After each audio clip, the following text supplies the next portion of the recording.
चमत्कार की कहानी। एक छोटे से गांव में एक पुरानी हवेली थी।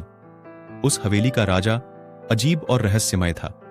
लोग कहते थे कि उसमें विचित्र शक्तियां हैं जो किसी को भी आकर्षित कर लेती थीं।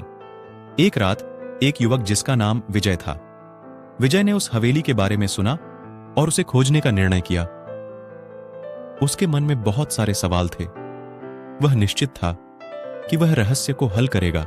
जब वह हवेली के पास पहुंचा तो उसने देखा कि वह अत्यंत भयानक और डरावनी दिखती है, लेकिन वह अपने उद्देश्य के लिए अपने दृढ़ संकल्प को मजबूत रखता है।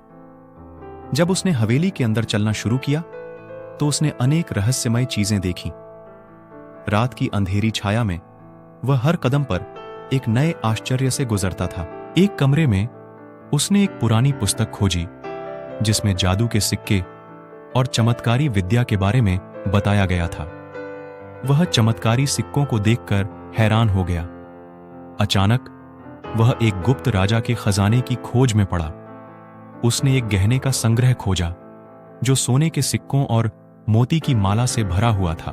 पर जैसे ही वह राजा के खजाने को छूने की कोशिश करता है, एक अलार्म बजता है। एक रोमांचक रेस्क्यू के बाद वह खजाने से बाहर निकल जाता है।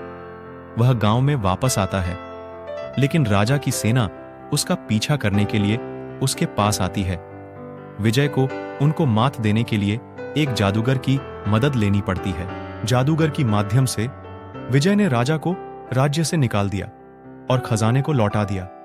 गांव के लोग उसे अपने हीरे और सोने के सिक्कों के लिए महान रूप से प्रशंसा करते हैं। इस कहानी में चमत्कार, संवेदनशीलता और मनोरंजन का एक मिश्रण है। यह देखने के लिए अद्वितीय है कि किस तरह रहस्यमय हवेली के अंदर छिपी हुई चीजें विजय को चुनौती देती हैं और उसकी उत्सुकता को कैसे बढ़ाती है।